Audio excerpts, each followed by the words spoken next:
Bonjour et bienvenue sur la formation Blender, j'espère que vous allez bien. Alors aujourd'hui nous allons commencer à voir les vecteurs. Les vecteurs, c'est quoi d'abord les vecteurs? Les vecteurs vont nous permettre à déplacer certaines choses comme vous le voyez. Alors je vais expliquer les vecteurs dans les détails, ça peut parfois faire un peu mal à la tête, donc je ne vais pas rentrer dans les détails comme je le fais d'habitude. Donc, je vais venir dans les géométries ici. Vous allez cliquer sur New et là, nous allons voir les déplacements. Donc, qui dit vecteur, qui dit simplement déplacement. Donc, au lieu de vecteur, je vais commencer à employer justement déplacement pour faciliter la compréhension. Alors, ici, on a deux nœuds qui sont là, comme vous le voyez bien. On a deux nœuds, je les ai séparés et là, mon objet disparaît. Si je colle, mon objet apparaît. Maintenant, moi, ce que je vais vous expliquer maintenant ici, c'est que si ce nœud permet ici, ça permet de créer notre cube et ce nœud permet de le faire voir ici. Donc, j'espère que vous avez compris. Je vais le supprimer. Je vais prendre le cube de base qui est ici parce que le cube qui est là a des paramètres qu'on peut régler. Donc, je le mets juste ici. Alors, ici, vous avez des paramètres, nous n'allons pas les toucher, mais nous, ce qui va nous intéresser, c'est déplacer, c'est le nœud que je vais vous expliquer qui se trouve dans le vecteur et vous avez le combine x, y. Donc, combine x, y permet juste d'avoir des valeurs x, y et z, donc pour des entrées qui sont en 3 comme ça, par exemple, ou comme ça. Alors, pour cela, je vais d'abord créer un nœud qui permet de déplacer, qui est le set position ou encore transformation. Donc, moi, ce que je vais faire, je vais prendre le nœud qui s'appelle transformation. Ça contient beaucoup un peu plus pour vous expliquer ceci. Donc, c'est juste la transformation. Alors, une fois qu'on a fait, vous remarquerez que si par exemple je bouge ici, je peux bouger mon objet, je peux tourner mon objet et je peux agrandir mon objet comme vous le voyez ici. Donc je vais remettre tout à 0.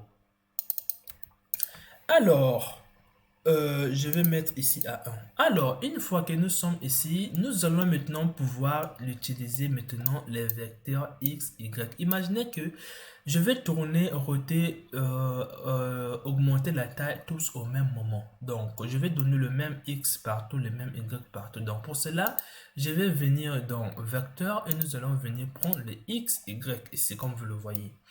Maintenant, ce que moi je veux, c'est que si je mets ici, je peux utiliser les x et y indépendamment que ici parce qu'on ne pouvait pas utiliser x et y, mais là on peut maintenant l'utiliser. Donc à la place de faire des valeurs, vous allez venir faire vos valeurs ici. Donc quand je mets par exemple ici, je peux tourner comme vous le voyez, mais la même valeur peut être transmise ici, comme vous le voyez ici, et là on voit que ça s'est déplacé comme vous le voyez. Donc au même moment que ça tourne, au même moment que ça se déplace, ça tourne comme vous le voyez ici. Parce que quoi, c'est un seul nœud qui commande les deux. Donc je peux aussi mettre la taille ici. Et là, je ne sais pas où est-ce qu'il est parti, mais bref, mais il suffit que vous avez compris ce qui se passe. Donc, j'espère que vous avez compris un peu comment ça se règle ici. Donc, ceci pouvait être fait avec les contraintes ici qui s'appellent bien, je sais pas, nous sommes en train de déplacer en tournant. Donc, vous aviez les contraintes de programmation qui sont les deux qui vont vous permettre de déplacer et en tournant tout simplement. Bref, vous en avez plusieurs ici. Alors, ici, comme vous le voyez, quand je déplace, je tourne, c'est parce que quoi, les deux portent sur le même nœud qui est là. Donc, j'espère que vous avez compris déjà l'explication de ceci. Encore plus intéressant encore ici, par exemple. Donc, si j'enlève peut-être mon objet qui est là, je fais par exemple ceci. Je vais créer maintenant quelque chose d'autre. Donc ça, c'était juste un exemple. Je peux vous prendre encore un deuxième exemple ici. Je vais venir prendre les 7 positions pour déplacer juste mon objet à travers son X, Y et Z. Maintenant, là, vous voyez bien, on a une position. Mais comment déplacer notre position en mettant ici? Donc X, Y, Z. Donc si par exemple, je viens ici, je prends le nœud qui s'appelle le 7 position. Si je mets ici, il n'y a rien qui se passe. Or, ce nœud, ça contient la même position qui est là. Donc, rien ne va se passer. Donc, c'est la même position qui est là. C'est ce que vous avez donné. Donc, ça restera toujours la même. Alors, si nous voulons, par exemple, déplacer, nous allons pouvoir ajouter dans la position qui est là, nous allons ajouter des valeurs pour que ça se déplace un peu, pour écarter ça. Donc, vous allez venir dans géométrie, en fait, dans le vecteur ici. Vous allez prendre vecteur x, y et là, ça vous reste qu'à le combiner. Donc, en le combinant, vous allez le combiner avec le vecteur. Un vecteur ne se calcule avec un vecteur.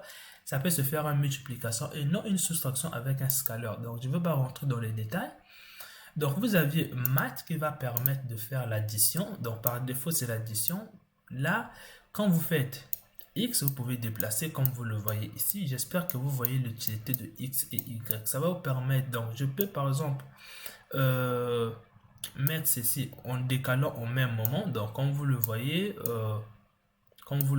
comme ça c'est juste les bonus que je suis en train de faire. En temps normal, je suis en train de déplacer deux fois.